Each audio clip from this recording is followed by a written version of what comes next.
But why does he not remember while the spirits evoked can tell what the next world is? Because this soul speaks the truth, sanctified as it is by the penance of a first death.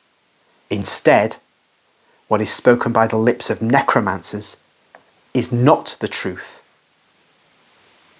But Samuel came by the order of God, not of the sorceress, to bring to the traitor of the law the verdict of the Lord, who is not to be derided in his commandments. Well, we've just found a divine explanation of what was going on back in the Bible. I think it's the first book of Samuel, when Saul finds this witch and gets Samuel conjured up by her. Well, Jesus is saying, look, the witch didn't conjure up Samuel. She could have tried all day and all night with her incantations. It wouldn't have happened. God wanted it to happen. God made the spectre of Samuel come up so that the verdict on King Saul, who defied God, could be given.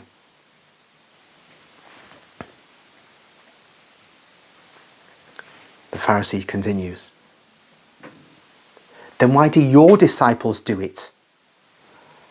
The arrogant voice of a Pharisee who, stung to the quick, raises his voice, draws the attention of the apostles who are in the opposite room, separated by a corridor a little more than a yard wide, but not isolated by doors or heavy curtains. When they hear themselves being referred to, they stand up and come noiselessly into the corridor to listen. In what do they do it? Speak frankly, and if your accusation is true, I will warn them not to do anything against the law. I know in what they do it, and many others know as well. But since you raise people from the dead, and you say that you are more than a prophet, find out for yourself. We shall certainly not tell you. In any case, you have eyes to see also many other things which your apostles have done when they are not to be done, or they did not do when they are to be done. And you do not mind. Tell me some of them. Why do your disciples infringe the traditions of our ancestors? We saw them today. Also today, not more than an hour ago. They went into the dining room to eat without purifying their hands beforehand. If the Pharisees had said, and they slaughtered citizens beforehand, they would not have spoken in such a horrified manner. You've watched them, of course. There are so many things to be seen, good and beautiful things, which make us bless the Lord for creating or permitting such things, and for giving us our lives so that we may see them. And yet, you do not watch them, and many others do as you do. But you waste your time and your peace running after things which are not good. You look like jackals, or better still, like hyenas running in the trail of a stench, neglecting the waves of perfumes brought by the wind from gardens full of aromatic herbs. Hyenas do not love lilies and roses, jasmines and camphor, cinnamon and cloves. They are unpleasant smells to them.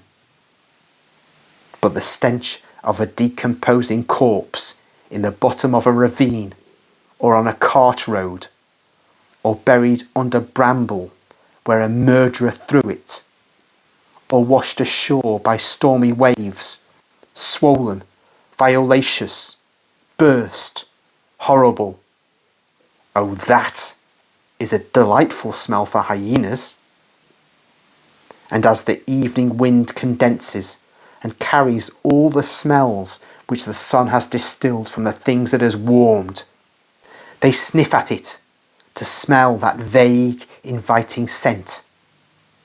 And once they discover it and find where it comes from, they run away with their snouts in the air, showing their uncovered teeth in their quivering jaws like a hysterical laugh, to go where there is putrefaction. And be it the corpse of a man or a quadruped or a snake killed by a peasant or a beech marten killed by a housewife, or be it a poor mouse, oh, they relish it, and they sink their fangs into the revolting stench. They feast and lick their lips. But it is a matter of no interest if some men improve in holiness day by day. But if one only does wrong, or more, omit not a divine commandment, but a human practice, you may call it tradition, precept as you wish, but it is always a human thing, then it is noticed. And one runs even after a suspicion to rejoice if the suspicion is true. You, who have come here not out of love or faith or honesty, but for a wicked purpose, tell me, why do you infringe the commandment of God for the sake of your tradition? Are you going to tell me that a tradition is more than a commandment? And yet God said, honour your father and your mother. Anyone who curses father or mother must die. You instead say, anyone who says to his father and mother, what you should have from me is korban.